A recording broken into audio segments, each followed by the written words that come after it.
E aí, galera, esse é mais um episódio do Maldita Politicagem, episódio número 116, episódio especial que a gente vai falar sobre esse grande evento que é a Olimpíadas, né? Você que está nos ouvindo aí, provavelmente já está no dia da abertura, né, dessa grande celebração. E para isso, né, aquele que é especialista em celebrações, né, eu estou aqui falando junto com o nosso querido Luiz Dominguinho. Tudo bem, Luiz? E aí, Ale, saudações a todos e todas. Especialista em celebrações, ganhei esse upgrade já de cara. Então, Alessandro, vamos contar aqui, esse episódio a gente está bolando ele já faz mais de um mês, né? Não sei se é tanto por conta do conteúdo em si que a gente vai trazer, que é bem legal, eu acho, ou mais por conta da expectativa com as Olimpíadas, né? Você gosta de Olimpíadas, japonês? Gosto, pô. Gosta bastante? Como, né? Gosto. Prefere Olimpíadas ou Copa do Mundo? Aí não tem jeito, né? Aí você quer me fuder, pô. Mas é um belo debate. E uma das coisas mais absurdas da Olimpíada é que não tem futsal. Você concorda? Sim, tinha que ter todas as modalidades de futebol, menos o futebol que tem, né? Futebol masculino, aquilo lá não faz o menor sentido ter, né? Mas enfim. É isso. E já saiu pancadaria, né? Tá tudo errado o negócio lá no futebol masculino. Ah, é? Tô por fora. Saiu pancadaria entre os torcedores lá. Ô Luiz, aliás, a gente tem que pedir, primeiro de tudo, né, desculpas, né, pelo atraso do episódio. O capitalismo nessa semana resolveu tomar bastante do nosso tempo, a gente acabou, então, atrasando na produção desse episódio, mas é isso, né, acontece. Tem uma imagem inicial pra gente? Antes aqui, os avisos da paróquia. Em primeiro lugar, nós somos um conteúdo educacional de sociologia e ciência política, e os episódios saem às quintas, eventualmente às sextas, como é o caso desse, que vai coincidir com a inauguração dos Jogos de Paris 2024. E mais importante é que a gente tem a necessidade de contar com a colaboração dos ouvintes para que o trabalho possa ganhar mais ouvintes. Então é muito importante você colocar as estrelinhas no Spotify, seguir para não perder os episódios da semana, ativar o sininho e também no YouTube, seguir o canal no YouTube. Isso fortalece a plataforma, o nosso perfil, ajuda a trazer outras pessoas. Então é muito importante, a gente faz esse conteúdo para poder chegar ao ouvido das pessoas. Então ajude desse jeito, que a gente fica gratos demais. Em segundo lugar, também precisamos contar com a colaboração de ouvintes ainda mais generosos, quando eles podem contribuir financeiramente. Então é pouquinho dinheiro, uma mixaria, um caraminguazinho, lá no apoia.se/Maldita Politicagem. Qualquer ajuda, seja curtindo, colocando as estrelinhas, seguindo ou contribuindo financeiramente, a gente fica muito felizes e vocês, quem faz isso, vai para o céu com toda certeza. E aí vamos à imagem inicial. Os Jogos Olímpicos modernos, eles começam em 1896, no finalzinho do século XIX, faz quase 128 anos, está completando, porque tem os Jogos Olímpicos da Era Antiga, que aconteciam lá na Grécia. É outra história, o Alessandro vai contar um pouco sobre a diferença para vocês. Mas nesse período de renascimento dos esportes olímpicos, esses que são chamados de modernos, ali em 1889, estava tendo uma disputa, uma briga, em Paris, para ver se realizavam os Jogos junto com aquilo que foi chamado de Exposição Universal. A Exposição Universal foi um evento em 1989 para comemorar os 100 anos da Revolução Francesa. E aí já se queria fazer, já havia esse movimento olímpico moderno para fazer os Jogos Olímpicos. Você está falando a Feira Mundial, né? Feira Mundial, também chamada isso. Feira Mundial ou Exposição Universal. Então, isso em 1889, 100 anos da Revolução Francesa, que é quando é inaugurada a Torre Eiffel, que foi feita para comemorar os 100 anos da Revolução Francesa nesse grande evento lá em Paris. E aí uma pessoa disse o seguinte a respeito da separação das Olimpíadas dessa exposição mundial, essa feira mundial ou exposição universal. Dizia ele o seguinte: a massa terá os concursos e as festas da exposição, enquanto nós organizaremos jogos para a elite. A elite entre os atletas, poucos numerosos, mas que abarca os melhores campeões do mundo.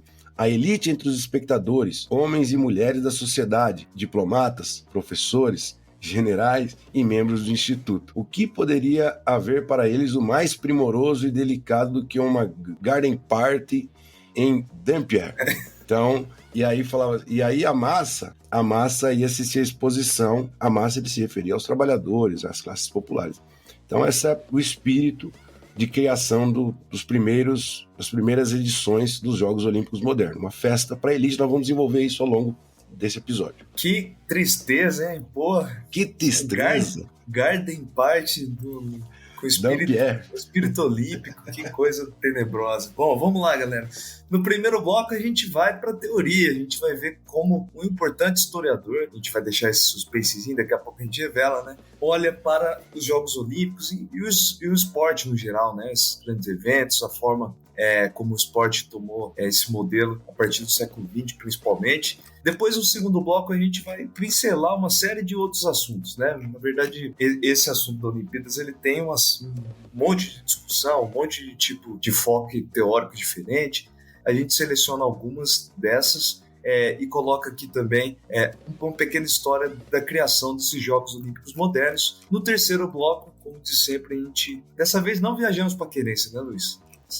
Viajamos sim, mas viajamos pelo mundão. Não é Olimpíadas de Querência, mas a gente vai tratar de uma série de histórias que ilustram um pouco do conteúdo aqui, uma luta de gostos e os nossos quadros de sempre. Então continue com a gente, galera.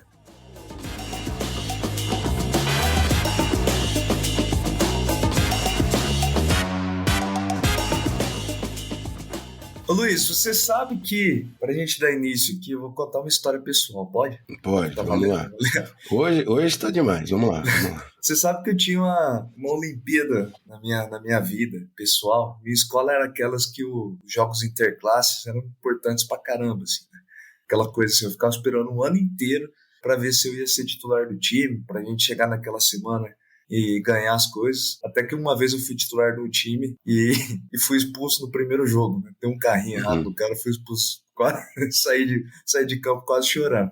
Não teve o espírito olímpico, não tive espírito ali. Mas e esse jogo, essa pelada aí, acabou... Não, tô confundindo. O segundo jogo acabou com o juiz correndo atrás de um amigo meu, querendo bater no cara. Negócio maravilhoso.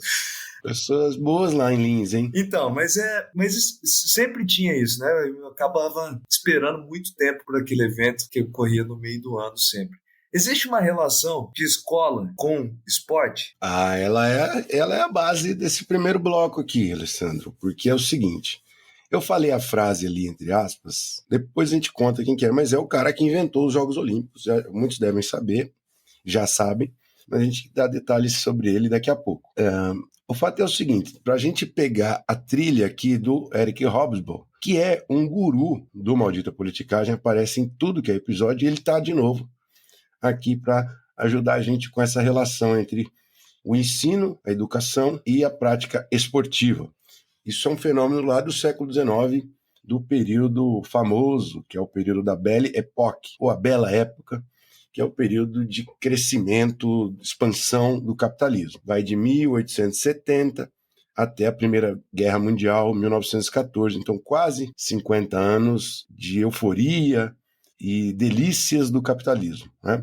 Por quê? Porque havia uma nova categoria social que vinha se expandindo, que era a classe média. A classe média não era nem os muito ricos, os industriais, ou os proprietários de terra, e nem a classe trabalhadora, os operários, né? A classe média era uma categoria formada por pequenos empresários de setor de comércio, né? Tinha uma quitanda, mas também os novos trabalhadores das empresas que trabalhavam com gestão, supervisão, que fazia o papel dos patrões em cima dos operários. E também uma outra categoria que crescia pesadamente, que eram os funcionários públicos. O Estado se expandia por causa de guerra, por causa do crescimento da necessidade de regulamentar as empresas, da burocracia. Então essas pessoas, pequenos empresários, funcionários públicos, executivos e gestores das indústrias, estavam formando essa nova categoria da classe média. E a classe média ela acha que ela é magnânima, né, especial. E ela almeja ser a elite, a alta burguesia, e odeia ser a classe trabalhadora. Então essa história É por aí que vão nascer a relação entre ensino e esporte, educação e esporte.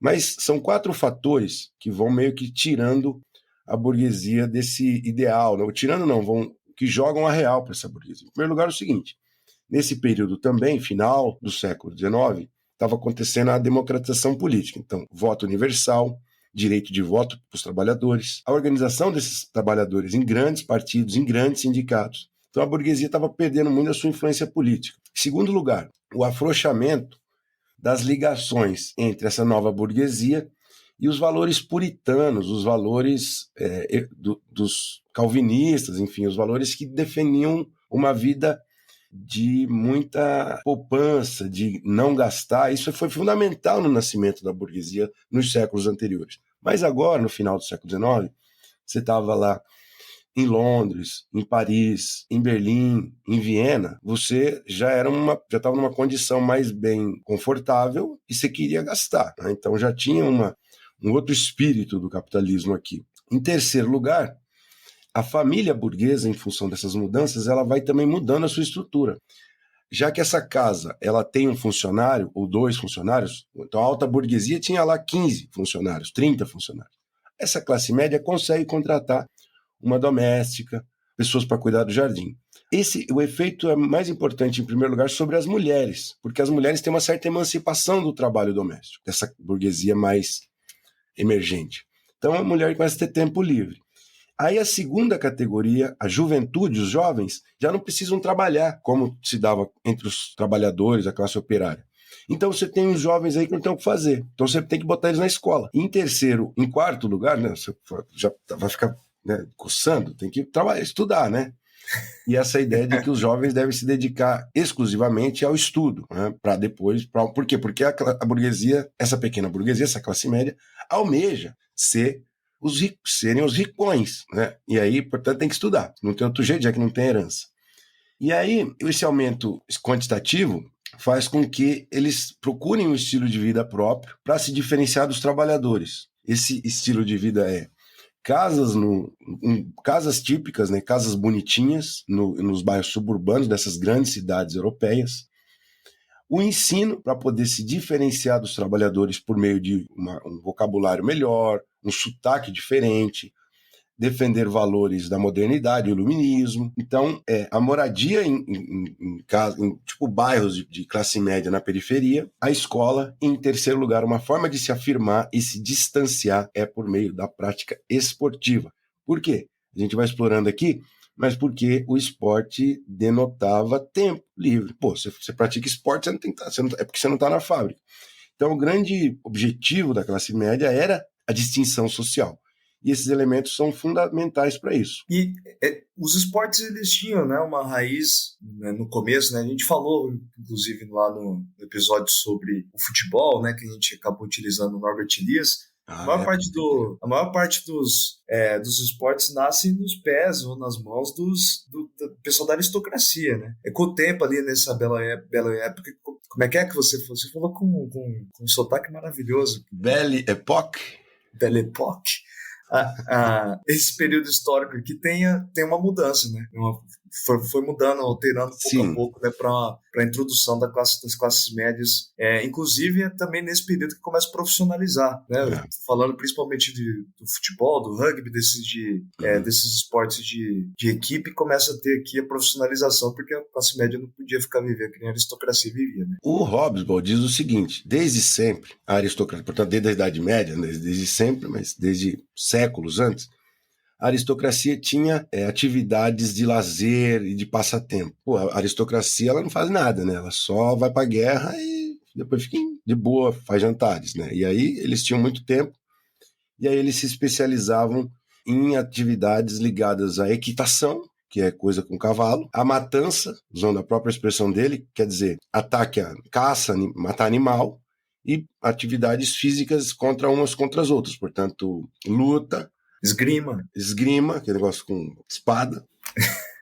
e tiro e pesca, são esses esportes desses, né? Então dominar a natureza e dominar o outro ser humano. Essa coisa de esportes coletivos, que vai ser muito forte na segunda metade do século XIX, é uma invenção da burguesia na Inglaterra. Então, É muito interessante que a Inglaterra seja o berço da maior parte dos esportes, além do futebol, como nós falamos lá no episódio 46, que é sobre o Elias e a origem do futebol. Aquilo que vale o futebol vale para a maior parte dos esportes, né? E aí, essa expansão gigante de dezenas de modalidades é porque você tinha essa nova classe média querendo ocupar o seu tempo livre e querendo se distinguir da classe trabalhadora. E aí começam a surgir esportes coletivos, como rugby, futebol e assim por diante. Mas tem um aqui que é interessante, que ele fala que cumpre um papel muito importante nesse novo estilo de vida da classe média, que é o tênis, que foi inventado em 1873 e logo rapidamente se tornou o jogo perfeito dos subúrbios de classe média, em grande parte, diz o Hobsbawm, por ser bissexual, portanto jogava homem e mulher, jovens meninos e meninas, e por conseguinte oferecia os meios para os filhos e filhas da classe média encontrarem parceiros que não eram apresentados pela família, mas certamente era de posição social comparável a deles. Então, era para os jovens caçar japonês, né? Ao invés de você ter que ir num jantar e tal, que a grande burguesia muitas vezes nem convidava a classe média, você ia jogar um tênis e ali você ia arrumar um namorado, e depois você ia encaminhando a sua vida para o casamento. E aí diz ele, que é muito legal, ele fala, antigamente, antes desse 1873, esses encontros eram feitos na sala de casa. E aí agora, ele diz, esse espaço como lugar de namoro, ele começa a minguar e se tornar um ponto insignificante da casa. Quantas casas não tem aquela sala esquecida, né? Aquela sala da frente, né? Que a mãe não deixa fazer bagunça da frente, né? A minha casa tem isso daí, Antigamente era para namorar. Inclusive tinha um sofá com 2 lugares que chamava como? Namoradeira, né? Namoradeira, uai. Então, é isso. E aí ele coloca o contraponto, o Hobsbawm, do golfe. O golfe diz o seguinte: as partidas são disputadas em extensas propriedades, construídas dispendiosamente e conservadas por clubes destinados a excluir social e financeiramente os estranhos inaceitáveis. E o golfe também servia como um objeto de distinção dos muito ricos sobre a classe média. E ali, por meio do golfe, a classe média falava, opa, aqui eu não consigo chegar, porque tem que ter um espaço de terra gigantesco que nós não temos. Então, veja... Luiz, você acha que eu seria considerado um estranho inaceitável? Seria. Você é uma classe média pé rapado, né? Maravilha. Então, estranho, inaceitável, muito bom, né? Mas o golfe ainda tem, né? Esse verniz, né, de exclusão. Né? Porque para você praticar golfe, você tem que estar inscrito num desses clubes que são totalmente restritos, né? Mas o tênis, e aí, claro, cada país vai construir a sua própria forma de distinção entre as camadas sociais. Mas o tênis no Brasil, ele foi apropriado para uma classe média alta, né? Foi. Os clubes, enfim, são normalmente de difícil acesso para uma classe média mais média. E, veja, gostaria de que, só para terminar o raciocínio, ele fala que essa coisa, o espírito olímpico nascente, ele apregoava fortemente a ideia de um esporte amador, quer dizer, por contrário ao profissionalismo. O que caracteriza o esporte profissional é uma remuneração, né? Ganhar para jogar. E se você fizesse isso, você abriria o espaço do esporte para as classes populares. Você pagasse para trabalhar, o cara que estava na farol, ele vai, eu quero jogar, em vez de trabalhar no barulho, no ferro, no fuligem. E aí, essa ideia de, não, tem que ser amador. E aí você tinha essa coisa puramente simbólica de que o amadorismo garantia a pureza do espírito do desporto, e não essa coisa profissional que vende a alma, né?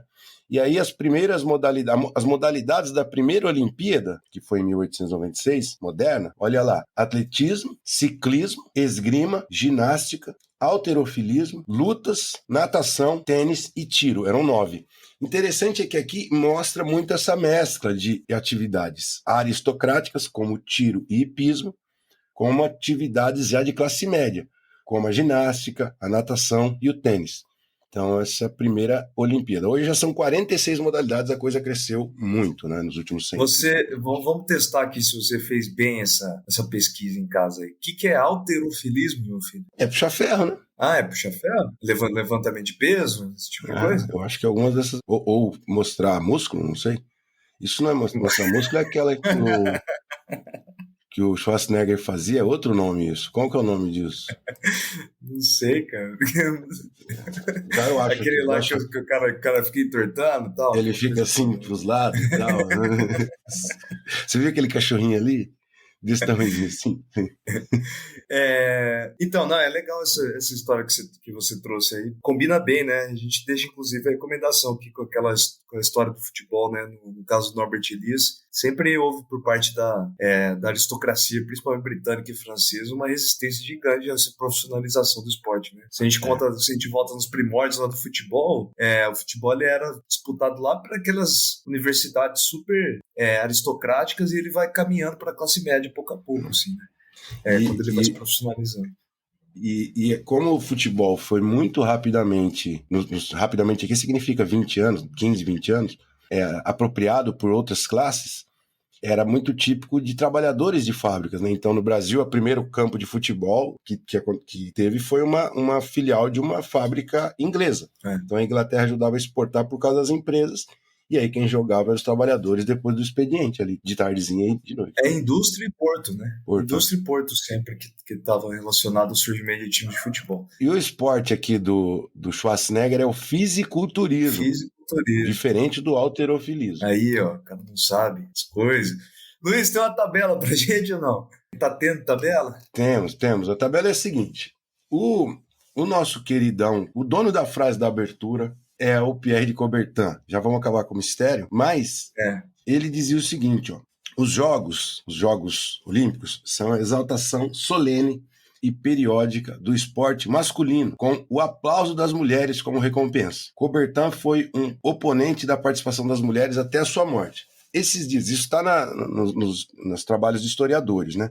Esses dias eu vi uma matéria no G1 sobre ele, e a quarta ou quinta geração de descendentes dele dizem que isso é meia verdade, porque os esportes, a participação feminina cresceu durante a vida dele. Bom, é claro que pode ter crescido, mas não com o apoio dele, e sim pelo processo já de emancipação, que era incipiente, mas já existia, das mulheres. Lembrando que a década de 10 já é a época do movimento sufragista das mulheres, então as mulheres ocupavam espaço. E aí as tabelas de hoje vão apontar para isso. Em 1900, em Paris, já na segunda edição, foram 22 mulheres de 990 atletas. Em Amsterdã, foi um ponto de virada, porque ali a participação das mulheres atinge 10%, aproximadamente 300 mulheres. Em 1984, em Los Angeles, foi a primeira vez que as mulheres participaram da modalidade da maratona, que é um símbolo de resistência, era vista como um esporte masculino. E depois, em 2012, foi um momento histórico, que é a primeira vez em que existe jogos femininos em todas as modalidades. Pô, faz pouco tempo, né?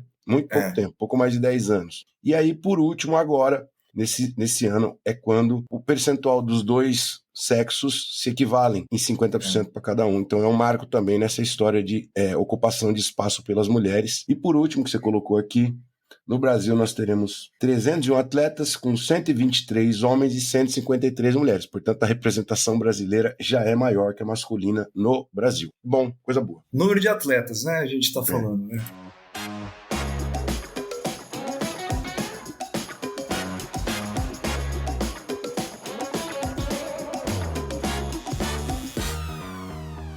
Alessandro, então, esse caboclo, o nosso amigo Pierre de Coubertin, foi o idealizador dos Jogos Olímpicos modernos, como a gente já disse. Mas ele é uma figura controversa, né? Porque, como a gente disse aqui, ele tinha certos preconceitos, mas, por outro lado, também tinha um certo visionário, por outro lado.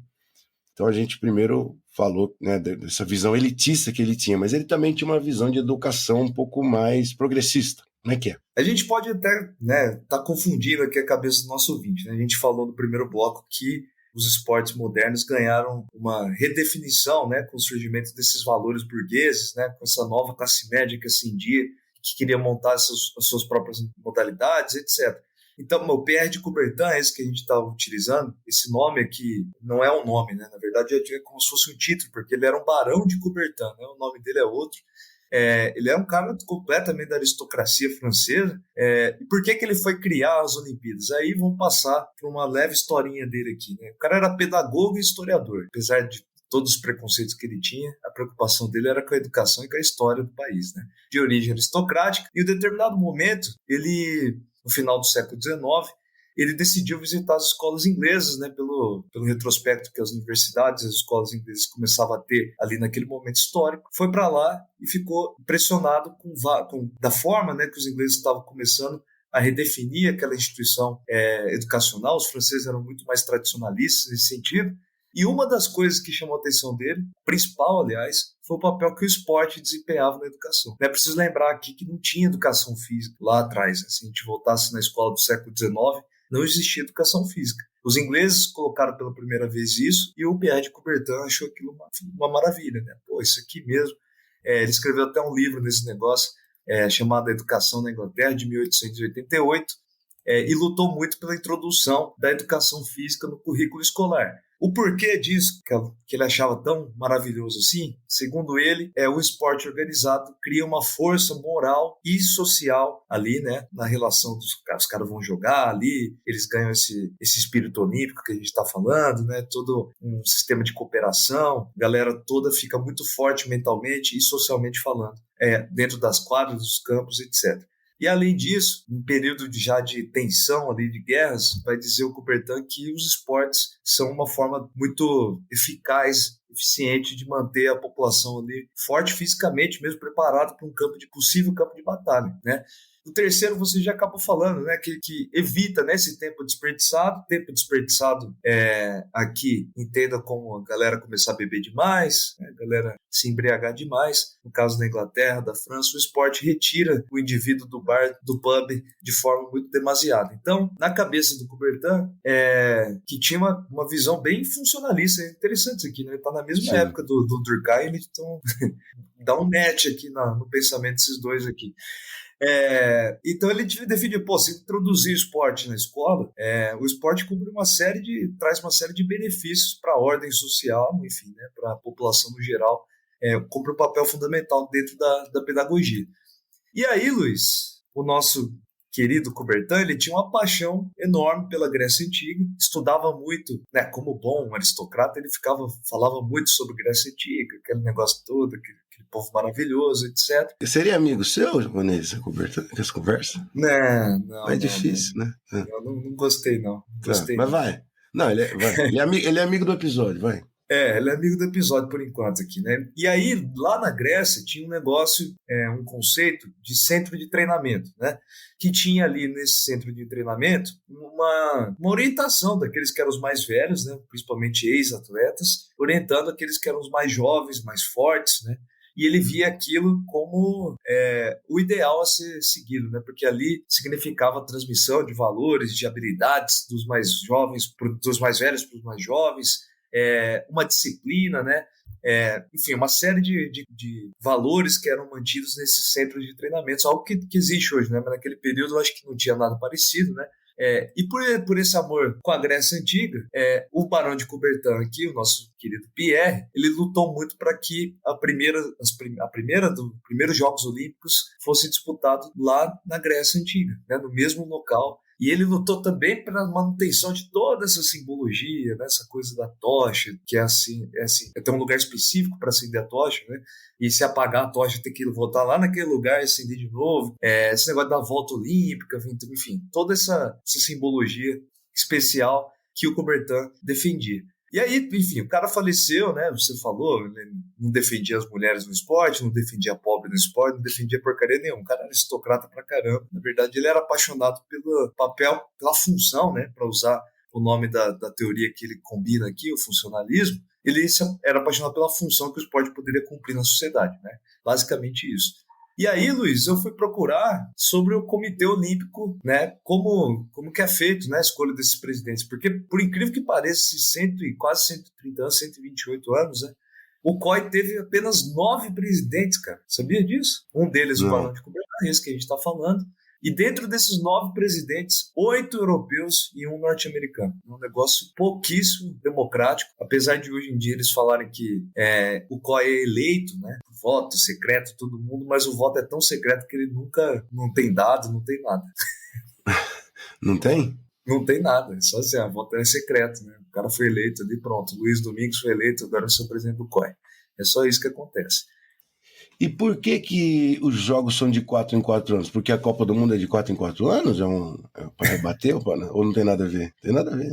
Cara, eu tava com curiosidade disso também. Meu Deus, por que inventaram esse negócio de 4 anos, né? Vamos explicar os aspectos gerais primeiro. Hoje a gente disputa as Olimpíadas entre nações, né? Os países vão lá e representam si só. Sim. Lá na Grécia Antiga, 700 anos antes de Cristo, os Jogos Olímpicos eram disputados entre as cidades-estados, né? Então a galera ia representar as suas cidades-estados. E como a religião deles lá era aquela religião politeísta, etc., eles tinham um ciclo que era chamado um ciclo de Zeus. Ou seja, era uma questão meio religiosa. Nesse período, então, de 4 anos, que era esse ciclo de Zeus, ocorria, então, a cada ciclo desse, né, ocorria uma Olimpíadas. No calendário chamava Olimpíada. A Olimpíada era intervalo todo de 4 anos. Ciclo inteiro, intervalo de 4 anos. Uhum. E quando estava no período dos jogos sendo disputados, as guerras paravam. Tipo, você tá em guerra entre Atenas e Esparta lá, né, nesse período histórico. Nesse período dos jogos, as guerras davam uma trégua, e aí você podia viajar de uma cidade para outra, a galera não matava, não acontecia nada. Interessante isso. Mas aí mantiveram, né, isso, né? O Bertin era muito preocupado com essa simbologia, ele manteve esse negócio de 4 anos, né? Apesar de, na verdade, os Jogos Olímpicos ocorrerem a cada 2 anos, né? Por causa tem os Jogos de Inverno também que ocorrem. Para o Brasil não é tão importante, mas para o mundo né? E aí eu acho que a Copa do Mundo entrou nesse negócio para não bater no calendário, né? Não sei bem qual possível, foi. É possível. Porque a Copa do Mundo é de 1930, né? Então é posterior, né? Sim. Ô, Alessandro, e desde os primeiros jogos, portanto, já tem a tocha olímpica, então? Do primeiro? Já. Acho que sim, né? O primeiro, não sei, né? Mas sim, a princípio, pelo que eu li, a tocha sempre esteve presente, né? Justamente pela simbologia religiosa, etc. Que tem. Hoje à tarde eu estava procurando sobre o símbolo das Olimpíadas. Esse símbolo foi criado em 1913 para os jogos de, não sei, 1900 e alguma coisa que tiver em seguida ali, acho que não, 1900. O dos círculos, né? O dos 5 círculos, né? Que representa os continentes, né? Cada um dos continentes, E o círculo vermelho representa as Américas. Olha isso, só que perigo. Parece os Power Rangers. Os Power Rangers tinham um negócio assim. E aí ele tem muitos escritos, né? Só para complementar, a gente pode depois oferecer para vocês. Tem os livros dele, os escritos deles foram traduzidos para o português. Mais de 10 mil páginas foram traduzidos por conta da Olimpíada no Rio de 2016. Então, quem quiser conhecer um pouco das ideias pedagógicas, tem um monte de assunto lá. Também um pouco dos preconceitos elitistas deles estão nesse livro, da onde a gente tirou aquela frase da abertura lá, que a massa deveria assistir à exposição e a elite deveria assistir às Olimpíadas numa garden party em Dampierre, certo? Não, qualquer garden party já tá foda, já, né? Já não me convidem para isso aí. Isso. E outra coisa curiosa, não, já terminou. Não, nós temos uma maldição, Luiz. Qual é? Vamos lá. A maldição que eu pensei, a gente sempre tem esse... vou narrar aqui como a forma como eu fui raciocinando, se é que faz algum sentido essa linha de raciocínio, né? Mas sempre existiu aqui no Brasil essa visão de que o atleta brasileiro que não seja da elite do futebol, na verdade, é uma pessoa que se ferra, né? Economicamente falando. Uma pessoa que passa por dificuldades tremendas. E isso é verdade, né? Sim. Aí eu fui procurar aquele Bolsa Atleta, porque segundo a notícia do Jornal Globo, 89% da delegação brasileira são atletas que foram beneficiados por esse Bolsa Atleta, né, que mantém, né, através desse Bolsa Atleta principalmente. Né? Então, um número gigantesco de pessoas que estão lá representando o Brasil, que fazem parte desse programa. Esse benefício foi criado em 2005 e visa apoiar os atletas de alto rendimento, né, desde a base, são várias categorias, tem atleta de base até o atleta de elite, e o valor varia entre R$410 para aqueles que são da base, que estão começando a sua carreira, até R$16 mil para os atletas de elite. Se comparar com o futebol, é uma quantia totalmente ridícula, né? Irrisória, né? Mas enfim, é alguma coisa, né? Existe, então, esse benefício que é de 2005, criado durante o primeiro governo Lula. Interessante, algumas coisinhas para isso, complementar isso. Sabe que a política de bolsas de estudo em escolas e universidades, também que nasce na Inglaterra e depois é exportada para o mundo, tem essa coisa de reforçar o ideal de classe média da meritocracia. Porque, embora os filhos da classe média, que quando era escola pública, não, mas quando eles tinham que pagar, especialmente nos Estados Unidos, eles não eram meritocráticos coisa nenhuma, né? Mas se você coloca um pobre com bolso, você fala assim, esse lugar é meritocrático. Então você reforça o ideal, a ideologia da meritocracia, né? Mas o Brasil sempre foi tardio e atrasado nisso, né? E só em 2005 se criou um programa público de bolsas. Mas você sabe que na história brasileira, mesmo no Brasil, que sempre teve uma classe média muito inferior do ponto de vista da proporção, os esportistas mais famosos da primeira metade do século XX são tudo de classe média, né? João Avelange, que era de natação e depois polo aquático, Maria Lenk, a nadadora, Maria Lenk era uma classe média de São Paulo, Esther Bueno, do tênis, e aí isso só começa a mudar na segunda metade do século XX. Então a gente vai ter Ademar Barbosa no pulo, em 1955, 56, Helsinki, ele participou, depois vai ter o João do Pulo, que era do São Paulo, né? São Paulo Futebol Clube. As estrelas, inclusive, homenageiam ele. E aí, claro, a popularização vai acontecendo a partir de então, chegando nos negros, nas classes populares, e hoje é o período em que mais teve essa expansão, né? O Isaquias Queiroz no remo, um cara de origem muito humilde, o Vanderlei Cordeiro de Lima, que é o único brasileiro que já ganhou a medalha Pierre de Coubertin, vale-se dizer, né? Porque ele lá nas Olimpíadas de Atenas em 2004, um canalha atravessou na frente dele, empurrou ele. Ô, louco, faz tudo isso de tempo já? 2004, tá fazendo 20 anos. E aí ele ia ganhar em primeiro a maratona de Atenas, e aí ele conseguiu chegar em terceiro, né? Foi uma recuperação incrível para chegar em terceiro, né? E aí ele ganhou a medalha Pierre de Coubertin, que existe desde a década de 70 para homenagear quem tem o máximo espírito olímpico, e são pouquíssimas pessoas, deve ser umas 20 pessoas no mundo que tem essa medalha. Mas o Coubertin deve estar dando cambalhota no túmulo, né? Dos caras da working class ganhando a medalha. Porque deram pro Vanderlei, né? O Vanderlei é uma pessoa de origem muito humilde, né? E um cara sensacional também. Sim.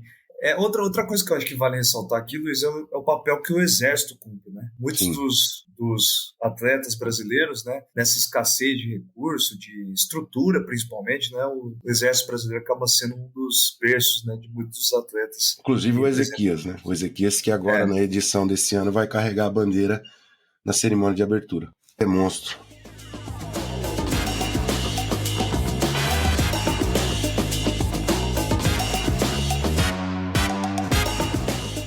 Vamos lá, Luiz, então. Vamos fazer aquela nossa viagem até Querência. Nesse caso, não vai ser Querência, né? Tem uma historinha pra gente conseguir sintetizar todo esse assunto? Tem uma história muito boa aqui, japonês. Então é o seguinte, deu para perceber que a criação dos esportes modernos, o seu desenvolvimento inicial, ele era um instrumento de demarcação de fronteiras sociais e, portanto, exclusão, né?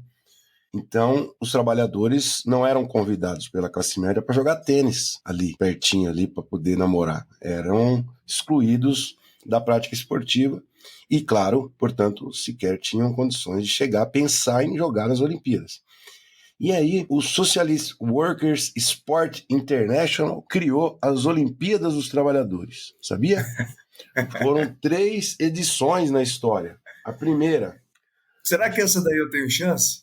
Difícil também. Muito não. Não, é que depende, já vou falar que talvez você tenha, porque ela tinha um caráter mais democrático. O primeiro evento foi na Alemanha, em 1925. O segundo foi em Viena, em 1931, na Áustria. E foi maior de todos, porque o terceiro, que era para acontecer em 36, em Barcelona, já foi cancelado por conta do início da Guerra Civil Espanhola, que vai desembocar na ditadura franquista fascista em 1939. Começa em 36, e aí o evento foi cancelado e adiado para Antuérpia, na Bélgica, em 37. Mas já nessa de Antuérpia também, as federações de esportistas trabalhadores da Alemanha e da Áustria já estavam sofrendo perseguição e sendo fechadas pelos regimes nazistas e fascistas que se instalavam nesses países. E aí, portanto, já pertinho da Segunda Guerra, essa SASI, a Socialist Workers Sports International, se dissolveu e a própria conturbada época política e militar fez com que esse negócio não caminhasse. Mas o interessante é que os atletas não defendiam nações pela lógica do internacionalismo marxista. Eles defendiam só suas categorias. Então competia todo mundo com todo mundo. Tipo, metalúrgico contra Não, só competia no esporte. Só competia no esporte. Podia ir quem quisesse. Era bem democrático. Não tinha uma seletiva. Ia quem quisesse, entendeu? Então não tem um grupo, tipo, não tem um grupo que ele represente. Não. Cada um por si jogando aquela modalidade. Então era cheio de gente, era bem mais atletas do que as Olimpíadas tradicionais. E também tinha muita gente assistindo, assim, era bem legal. As fotos da edição de Viena, de 1931, são bem legais, assim, de procurar na internet. E você, agora você tem um caos um pouco mais esculachado? Como é que é? Não, tem muita história, né? Se vocês procurarem aí, essas histórias de cada Olimpíada tem algumas histórias. Eu trouxe algumas aqui pra gente fechar esse espírito de celebração aqui nosso, Luiz. Primeiro, cara, o Spiridon Luiz, Spiridon Luiz, olha lá, hein? Coincidência. Spiridon Luiz. Coincidência esquisita. Foi um maratonista grego que lutou, que correu na primeira maratona de 1896, que ocorreu na Grécia, né? Em Atenas. E parece que ele estava, a história diz que ele estava correndo e estava, enfim, perdendo, né? Estava no terceiro ou quarto, não estava conseguindo o rendimento que se esperava dele.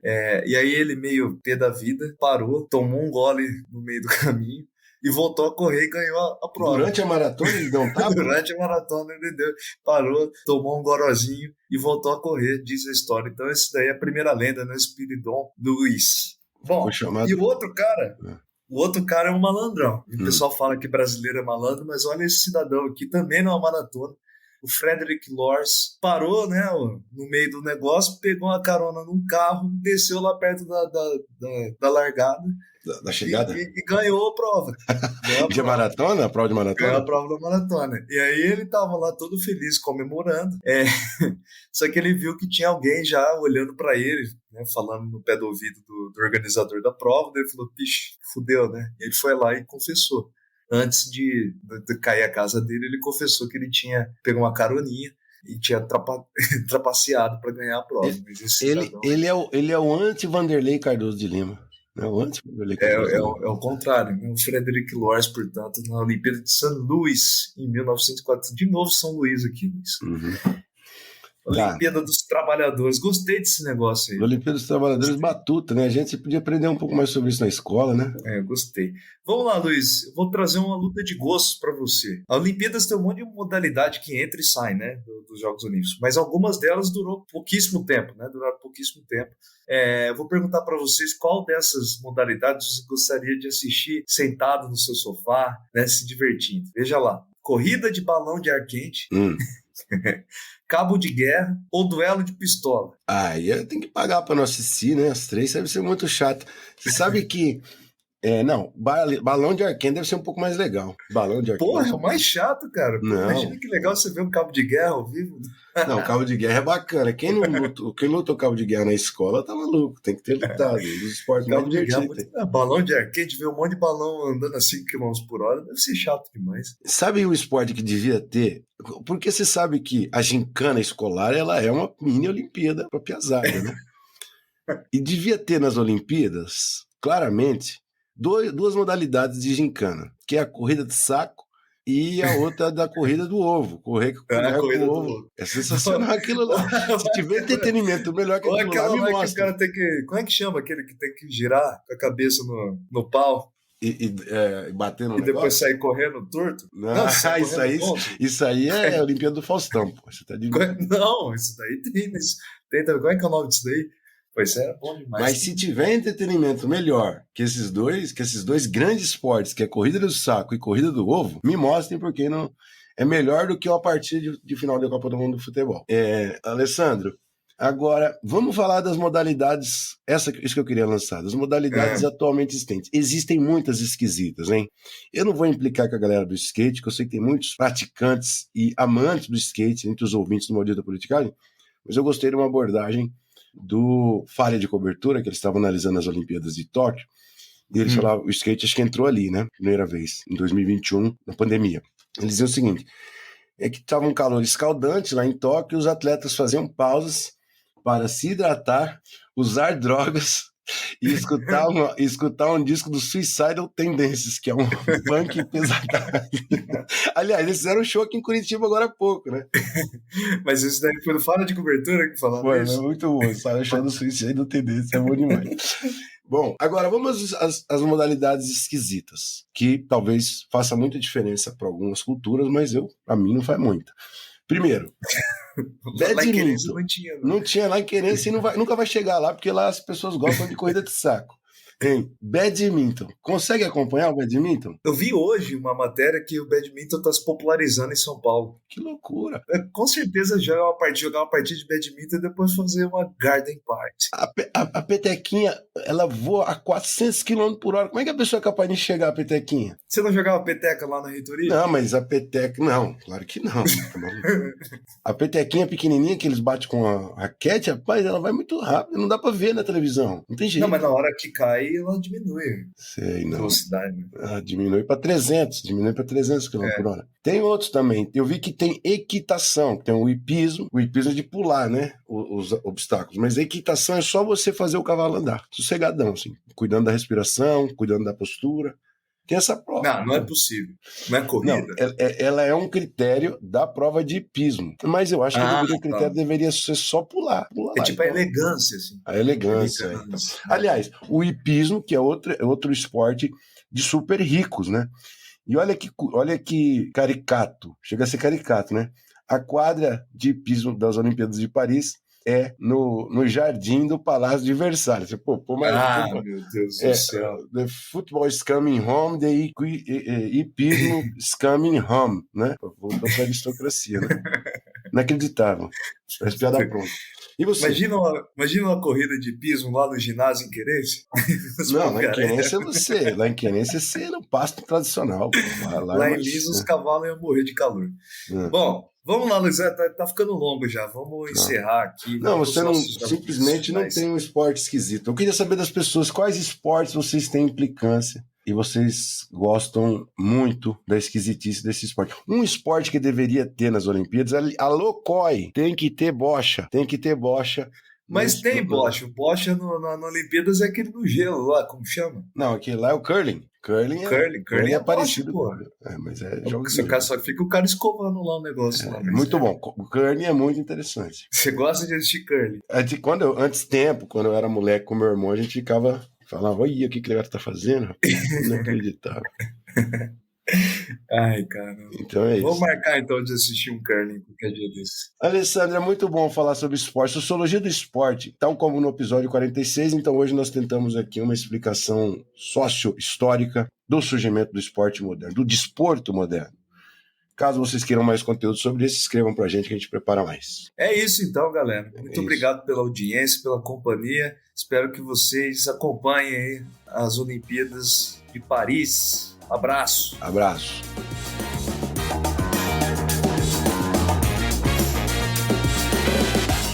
O Maldita Politicagem tem roteiro e produção de Luiz Domingos Costa e Alessandro Tokumoto, edição de áudio de Matheus Bittencourt, finalização de áudio e identidade visual de Fábio Tokumoto.